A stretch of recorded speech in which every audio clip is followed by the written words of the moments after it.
Later on, and further down the shoulder shoulders.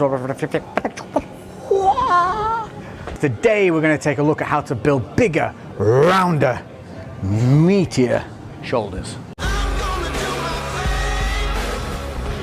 So when we all hit the gym, one of those iconic body parts is the shoulder. It's the part that we all crave because it helps create that V taper. It helps fill up your sweatshirts, your t-shirts, lets you look better in a vest. But it's also one of the worst worked, in my opinion, for the fact that people tend to overwork certain areas and underwork others, and as a result end up with a very lopsided, kind of pronated, lacking shoulder development. So today we're going to take a look at the front, middle and rear so that you've got that big, thick, full looking shoulder that'll stick with you for years. So it's called the delt, that's the front, we're going to call it the front delt. So we're going to be working on the front head of the shoulder, and a great one for this, obviously, as we all know, is a pressing motion. Compound standard for this is the overhead press with the bar. A lot of us neglect this because we get so focused on dumbbells, but there are a few intricate little things that you need to do to make sure that you're getting the maximum from this exercise and minimum risk. One of the main problems with this is body posture. A lot of people think about working the shoulders and then forget about the rest of the body. We need to stabilize the foundation upon which we're pressing, and that's from our feet all the way up to our shoulders. So you want to be hip width apart with soft knees. You want to engage your glutes a little bit. That's going to control your hips. From there, we're going to pull our core in. We're not going to tense it tight, but we're going to control it. We're going to pull it in so it's controlled, and then that's going to stabilize all our midsection.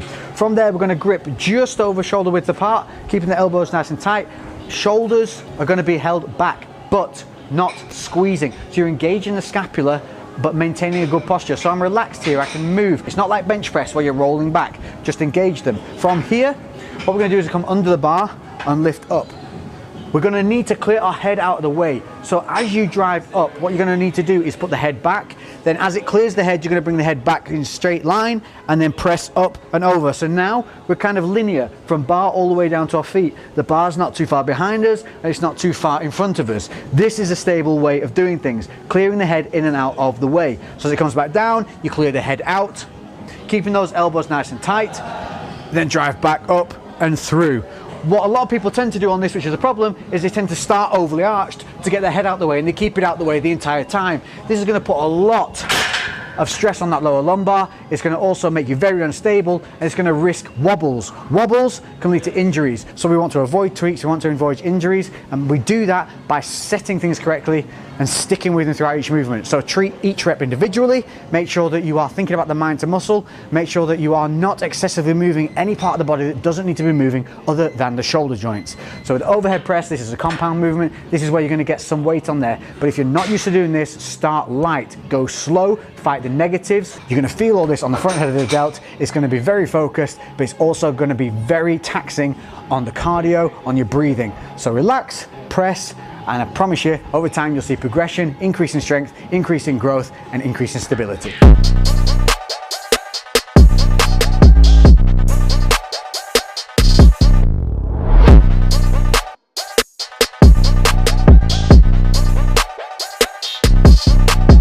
So the next move I'm going to show you, I'm going to do this standing, but you can also do this seated if you find it a little unstable. But again, we want to try and work as much of the body as possible, so standing if you can, and this is the Arnold press. This is fantastic because not only does it help hit that front head of the delt, but it also helps open up the scapula and that range of movement. So again, we're looking here for control and technique.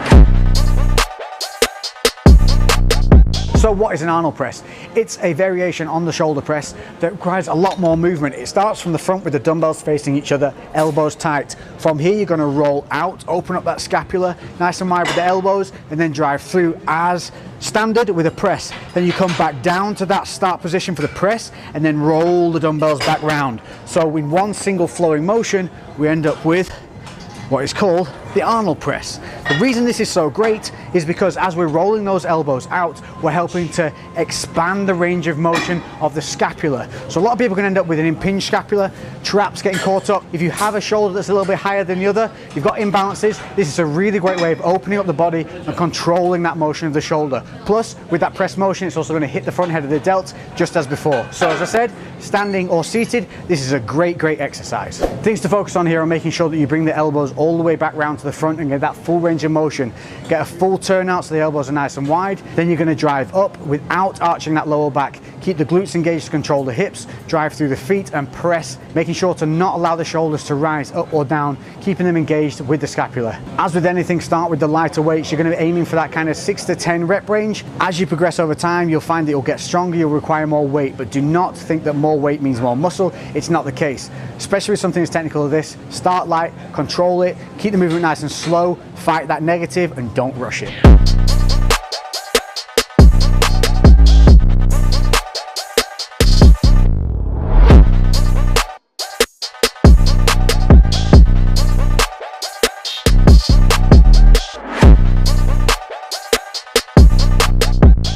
So now we're going to concentrate on that lateral head of the shoulder, and with that comes lateral raises. This is one that often is done very, very wrong. Make sure to check my previous video if you haven't. Also guys, if you like the video so far, don't forget to subscribe and hit that notification bell so you don't miss any of these uploads. But let's get back to this lateral raise. We want to be thinking about lifting from the elbow. Again, every time when we're standing, from the feet all the way up, we set ourselves, soft knees, glutes slightly engaged, core controlled. From here, what we're going to do is we're going to move out, elbows to the side, arms slightly in front. So what we're not doing is coming straight out to the side, slightly in front with a bent arm. That's going to make sure that the leverage point is the shoulder. From there, lift from the elbows. Dumbbell will be slightly lower than the shoulder and the elbows, as so. And you can see the finishing point, dumbbell is slightly lower, not up here, here. This keeps the leverage point on that shoulder. Slow, controlled, fight the negative, avoid pigeon necking, relax your traps. To relax your traps, relax your neck. That's as simple as these can be made. It's a light exercise. Don't try and go too heavy, because then all you end up doing is shrugs. So another variation for this is, especially if you find that you've got a little bit of pain in those shoulders and things, this is a great way of alleviating that. Plus, you can do this version a little bit more straight armed. Find anything that you can kind of hang your body weight off that's going to be very stable and make sure it's not going to tip when you do so. You're going to fully extend the balancing arm. You're going to lean in with your feet, so the whole body is now at an angle. I'm quite relaxed here, but what I'm also doing is making sure that I'm engaged from my feet up, so I'm keeping those hips forward, controlling my core. From here, I'm simply going to lift out and up to a straight point. But effectively, if I stand up straight now, you can see it's still actually at an angle. So we're keeping the load on the shoulder, lifting up to shoulder height, straight arm out to the side. You're going to repeat this. Again, we're looking for that 6 to 10 rep range, so you can do a little bit of pausing at the top, delayed negatives, don't try and go too heavy. Once you've done one arm, move on to the next, but then straight back to the other arm. If you're doing individual arms at a time, you don't need those rest periods. So move from one to the other, keep the focus, keep the blood flowing. Again, it's light, 6 to 10 reps, a really nice movement, especially if you've got any shoulder twinges. So there we go, we've covered some of the good front and medial exercises, but we're not done, and this is where most people are done, and that is because we need to hit that rear delt, and this is the one that gives you that side depth. This is the one that when people look at your shoulders, they think you have a big shoulder because you have this big head here, this rear delt head, so that when we get that pose from the side, you can see it pop right here. So it's so vitally important. Like having big arms, you need big triceps. To have big shoulders, you need those big rear delts. And the problem with that is a lot of people know the exercises they should be doing, but in order to hit them properly, to make them hit that muscle, you have to be very, very technical. And we're going to cover that now so that you can go forward, making sure that you are getting everything out of the effort that you are putting into hitting these rear delts. We're going to look at two of them, and these are the cable-based movements. The reason I want to go through these is because they're the easiest ones to control and get used to this movement on. Later on in other shoulder tutorials, we will cover some more variations that you can use with dumbbells, but there's also a video already up on shoulder workouts, so make sure to check that back on the channel, and it shows a movement called the WYI. So check that video out, I'll link that in the description because that is a very good one, especially if you have scapular issues. But for now, we're going to concentrate on two pulling motions on the cables. The one that you will know, and that's the face pull. And this is where you're using a rope and you're going to pull it through to your face and squeeze those delts to the back. The problem here is that a lot of people just end up pulling through, and what they're actually working is kind of their traps and a bit of their back.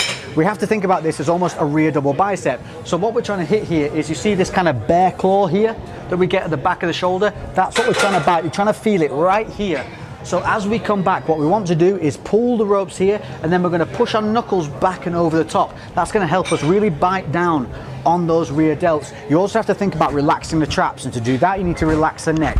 So relax the neck, pull through with the knuckles and squeeze them over the top. So you can see it's almost like a rear double bicep that we're trying to do, but we're not contracting the biceps, we're trying to keep all this relaxed. Think of the arm as a meat hook at this point. From there's two ways that you can go back on the negative. You can go back keeping the scapula engaged, or you can release the scapula. Now releasing the scapula is more technical because it means you're going to have to return the scapula to an engaged position prior to squeezing back. So keeping the scapula engaged, as we come back, you want to roll it and squeeze, and then don't let that shoulder move forward.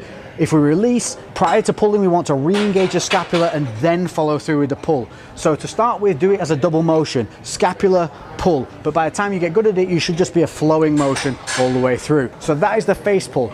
It's a complicated exercise, even though it looks simple, but try and feel those bite points. That's what's going to be important. So if you have a spotter, if you have a partner, get them to put their fingers right here and think about where you should be contracting and start creating that mind to muscle.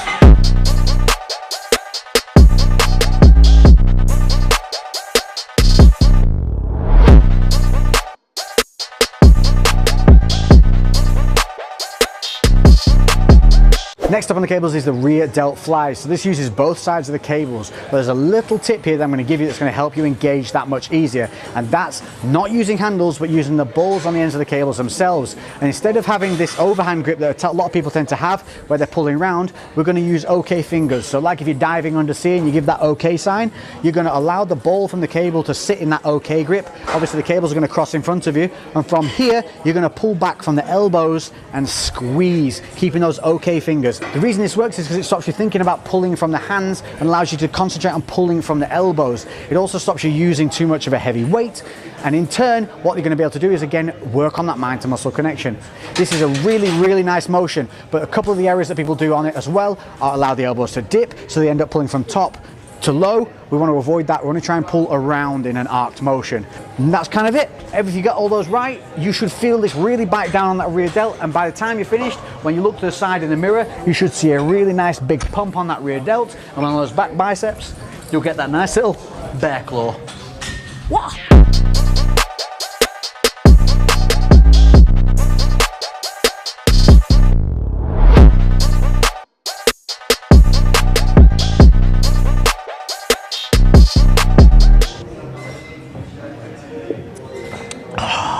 That's how you make a brew look really good. Whew, you have the details to set yourself up for a very solid full delt workout to help develop that round, thick looking, muscular shoulder. And as I've said, remember, it's always about that balance from front to back. That's what gives that illusion of size. Remember, it's the details that create these illusions. And a lot of times when you're seeing people who you think are kind of big mass monsters or massively out of your realm of reality, it's not usually the case. Usually it's just a well-developed, well-balanced physique that gives that illusion of size, and that's exactly what you want from a shoulder workout. This is the bad boy. This is the secret maker. This is your money maker that gives you that depth from front to back. It's super easy to build that front. It's a little bit harder to build the middle, but the back is often a big neglected issue. So if you look in the mirror and you find yourself looking a little bit like this, a little bit pronated, chances are that you're overworking that front delt, not engaging the scapula properly, and not working the rear. So we're going to focus to create that delt illusion. Rear delts, scapula, control, mind to muscle, and making sure that we're working front to back. I hope this has been useful. If you've got any questions, hit me up in the comment section below. I do read them all and we will answer. Guys, if you see a question you know the answer to, feel free to help each other out. Don't forget to hit that like button. Notifications, drop down menu, make sure that you select to have it notified every time I upload a video, that way you won't miss anything. Other than that, thank you all for the support, thanks for the love, I've been Lex, and we'll catch you in the next one. We are out.